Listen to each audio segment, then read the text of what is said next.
Hey, it's Gina with WTI.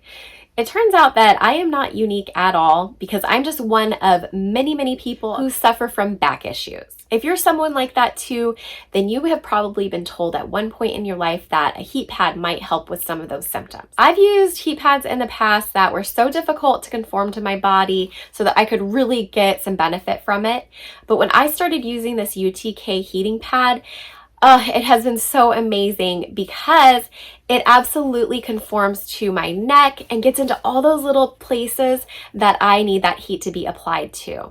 It's so soothing and I can feel it loosen up my tight and sore muscles. It even helped when I was really tight and needed to be adjusted by my chiropractor. I wore it before I went in and she noticed that it was a lot easier to adjust me. But if I want it to be on an area of my body that's not covered by just draping it over my shoulders, I simply move it to that spot. So my lower back or portions of my upper arms sometimes need that, and it works just fine that way. I love the uniqueness of this pad because it has jade and tourmaline stones that actually conduct the heat. So if you've ever had a massage with hot stones before, you know how amazing that feels. I'm so happy with this heat pad. It's better than anything else like it that I've tried before. It has exceeded my expectations, and that's my point of view.